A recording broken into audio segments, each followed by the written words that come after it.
Looking at the importance of the fishing industry, something from a regional perspective, which is very, very important. Yeah. I wanted to take a closer look at a statement you made earlier about the fact that while the fish in our diet is so important, that many of us in the Caribbean don't have it as a regular staple in our diet.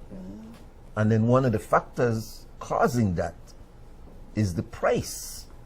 So please explain to us how we can have our snapper right outside, and instead of us being able to pay $1 a pound for the snapper, which is very plentiful, we have to regulate our price from an international level, and therefore we have to end up paying $4, $5, $6, $7 a pound for something that's right here. Right. Please help us to understand how that is taking place. Right. Well, interestingly, fish is the single most traded food commodity in the world. Many people do not know that. Don't know that. Definitely. Yes, it is. The value of global fish trade is $129 billion in 2012. $129 billion in trade in fish. Now, the market demand for fish internationally is very high, and that is actually what is driving the prices overall.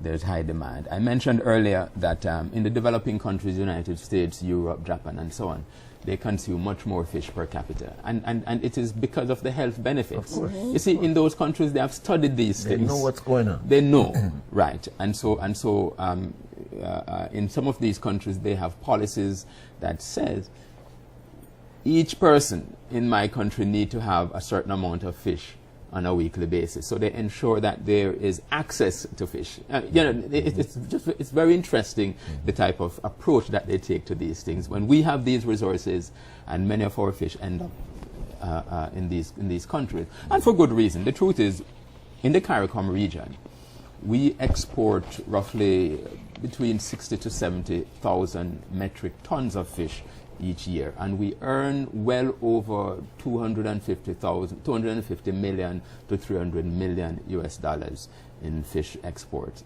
in exports from fish. And of course we use the foreign exchange that we earn to buy medicines and other things that we can't produce. So that's important. And we export mainly the high value species, lobster, conch, and we mentioned conch. And I don't know, conch, for example, conch is sold in Martinique, which is a Caribbean island just next to us here, for 40 up to 42 euros per kilo. Wow. Massive difference. Yeah. So when I'm saying here, the price is very high. So that drives demand. So to make it simple, it's that the fisherman, when he gets his fish, realize that if I take it to the co-op or some other way to export it, I will get a higher price. And so we here, the local, have to suffer the reality of that.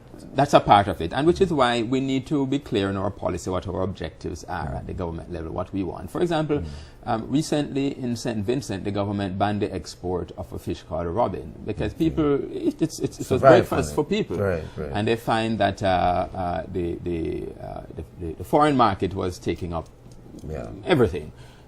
So we could regulate it and ensure. You can regulate it. Can we also, as a best practice, regulate that the price shall not go beyond an area? Price control? Is that interfering with the whole marketing of? Yeah, I mean that's not something that is in vogue right now. No, we don't like that price free control. market, But and if allow the you market. If you want to guarantee that your population gets that health benefit, wouldn't it be in our interest overall to ensure that an amount of fish stays here? Absolutely. You want to ensure that you have supplies, just like everybody else in these developed countries I told you about. You want to ensure that your people have access to affordable fish. Right. Now, one of the ways you can do that is look at supplies. How can you boost supplies? Can you diversify into species that you may not have been using? And that is actually taking place right now. Diversifying. But But many countries in the Caribbean actually import fish also. Yeah. So even though we produce and we're We're net exporters, we import a lot. So we import a lot of sardines. Yeah. Well, very, very, very nutritious, high in the nutritional benefits. So we import a fair amount of fish also. In fact, we import more in terms of quantity, even though it costs less. We're going to take advantage of you being here. Here's another issue that for years have plagued us, and that is the belief that all fish is in fact good and has nutritional value. Whereas in our environment, take for example a catfish, which has so much nutrients in it. You can't offer us a catfish, which we call locally catto. Yeah. We will not eat that. I know. But here is a fish of great quality that you can't go out and find on the market. Yes.